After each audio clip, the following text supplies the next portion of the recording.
Bonne matinée à vous, il est 7h19, c'est l'heure du petit déjeuner, on est à votre service chaque matin sur France Bleu Bourgogne et notre invité, chef d'entreprise Léo aussi, à votre service.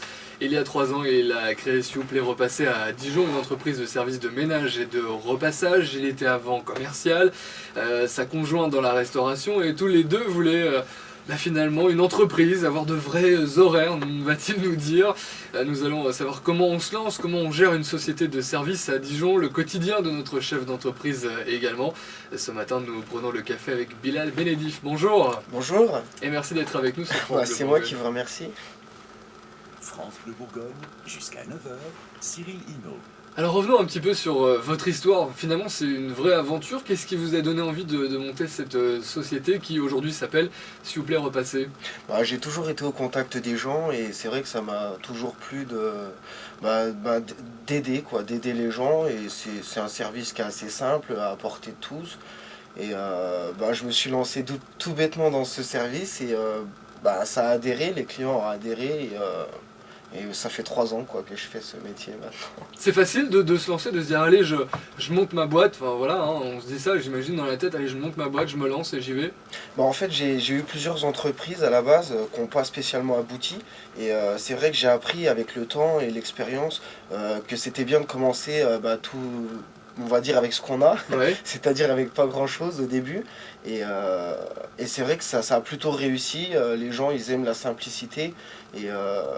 Et comment dirais-je, oui, ça a adhéré en fait, quoi. Ça a adhéré et ça c'est plutôt...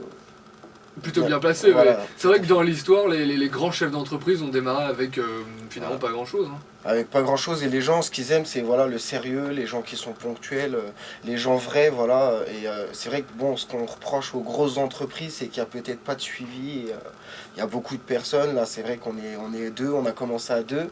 On souhaite quand même évoluer, embaucher des personnes par la suite. Et développer un petit peu notre activité, quoi, hein, Ouais. qui commence à bien fonctionner, quoi. Alors, on va y revenir évidemment sur le futur, hein, sur l'avenir. Par quoi vous avez commencé? Parce que ménage, repassage, vous avez commencé par quoi? En fait, on a commencé par du ménage à domicile. Oui. Et on a continué, on a évolué en fait avec le repassage, collecté et livré chez les clients. Parce que les gens, ils ont peut-être pas le temps de recevoir du monde, ils vont travailler, ils n'ont pas confiance de laisser les clés quand ils sont en train de travailler. Donc c'est plus simple pour eux de nous contacter, voir avec nous pour des heures de ramassage Oui. et des heures de livraison, quoi. Alors pourquoi finalement ces services-là et pas un autre, par exemple la livraison de repas ou Oui, je comprends. d'autres services à la personne? Il y a beaucoup plus de demandes dans ce secteur et c'est vrai que ça arrange tout le monde et c'est relativement simple. Parce que vous avez fait une étude, j'imagine Oui, une étude de marché. Bon, on a beaucoup de Comment ça se concurrents. passe? Il y a beaucoup de personnes justement qui cherchent à arrondir les angles, qui font ce métier. Et il y a beaucoup de clients qui nous disent qu'ils ne sont pas satisfaits. Pourquoi? Parce qu'ils manquent d'expérience. Nous, ça fait 3 ans. On est équipé de machines professionnelles. Voilà, les gens en général, ils n'ont peut-être pas tout ce matériel et voilà, Ouais. ils n'ont pas le savoir-faire aussi.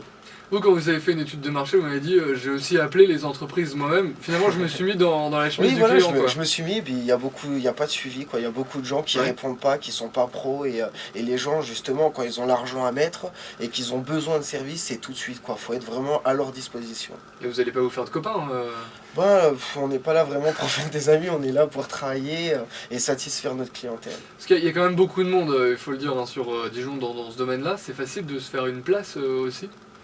En fait, si on est pro et qu'on fait bien son travail, les clients automatiquement nous rappellent. Donc là, on a à peu près 500 clients fidèles. Je dis bien fidèles, hein, c'est des gens qui peuvent nous appeler peut-être une fois par an, mais ils oublient pas notre numéro et beaucoup, beaucoup, beaucoup de compliments. D'accord. C'est une entreprise familiale, on pourrait dire. Familial, En tout cas pour l'instant. pour l'instant. Ouais. Je veux dire par là que voilà, c'est comme ça qu'on se lance aussi de temps en temps. On se dit bon allez, on commence tout doucement et puis ensuite on va grimper. C'est quoi vos projets d'avenir? Il y a du recrutement dans l'air? Oui, oui, bien sûr, cette année, on a prévu justement d'embaucher 1 à 2 personnes, c'est essentiellement dans le ménage. Donc après, bon, la difficulté, c'est de trouver des personnes sérieuses. Euh, Donc voilà, nous on évolue, on évolue bien, hein, on évolue bien. Cette année, je pense que oui, voilà, on va embaucher 2 personnes. Ça aussi, c'est un élément clé pour le chef d'entreprise, le recrutement, savoir quelle personne, est-ce que c'est la bonne personne finalement, est-ce que le CV Donc correspond. après, c'est vrai que la difficulté, c'est qu'il y a énormément de personnes. Il y a beaucoup de personnes justement qui sont pas pros et ça, pour un employé, en fait, il se met pas vraiment à la place d'un patron. Donc lui, il voit juste la paie, il voit pas vraiment le côté ponctuel, le côté. Après, il y a des gens qui sont justement sérieux, mais bon, faut Ouais. les trouver quoi. Donc ça, c'est les conseils que vous donnez finalement aux gens qui éventuellement voudraient se lancer dans ce domaine-là, c'est vraiment la ponctualité et le sérieux du service. Ouais, tout à fait. C'est ce que je dirais. Et en tout cas, c'est donc cette entreprise que vous avez montée, vous avez l'agrément service à la personne. Oui, tout à fait. On est agréé par l'État. Donc ça permet justement à nos clients de bénéficier de 50% de réduction. Donc ça, c'est vrai que c'est pas négligeable. Et c'est vrai qu'il y a des gens qui font pas bien leurs calculs. Ils sont prêts à prendre des gens, je veux dire, qui sont pas agréés. Ils voient ce qu'ils payent tout de suite. Mais en fin d'année, c'est vrai que la plupart de mes clients, ils sont contents de récupérer la moitié de ce qu'ils nous ont donné en fin d'année. Surtout qu'ils ont oublié, quoi. Donc après, dès qu'ils reçoivent un chèque de l'État ou bien une déduction d'impôt, c'est vrai qu'ils sont toujours contents. Hein. Effectivement, un service, un agrément qui a été mis en place il y a quelques années, ça c'est un vrai atout aussi pour une entreprise de service comme la vôtre. C'est un atout. Après, bon, on a pas mal de clients qui sont assez aisés, on va dire, et il y en a, c'est vrai, qui nous le dit clairement, ça les intéresse pas plus que ça, quoi. Mais il y a des gens, ça les intéresse. Ça dépend des gens, en fait. Hein. Ça se paye l'agrément Non, c'est un agrément qui est gratuit, hein, qui est fourni par l'État. C'est quoi la clé pour faire perdurer une entreprise comme la vôtre finalement une remise en question peut-être. Je vais toujours vous dire la même chose, c'est le sérieux. Ouais. Il faut être sérieux, il faut aimer ce qu'on aime. Les gens, ils aiment aussi quand on est souriant, quand on s'intéresse aussi à eux, ils aiment aussi parler. Hein, donc il faut s'intéresser aux gens, voilà, sortir un petit peu du contexte aussi professionnel et rester dans le côté humain.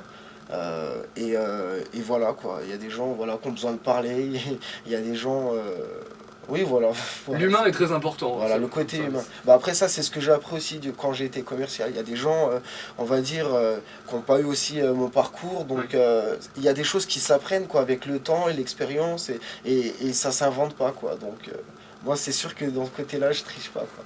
Bilal, on imagine que votre journée doit être bien chargée. C'est quoi, en fait, une journée type pour vous? La journée, déjà, on va dire... ça commence par la radio aujourd'hui. Voilà, elle est divisée en 2. Donc, après, c'est vrai qu'on ne parle pas beaucoup. Bonne continuation, hein. Merci d'avoir été avec nous ce matin.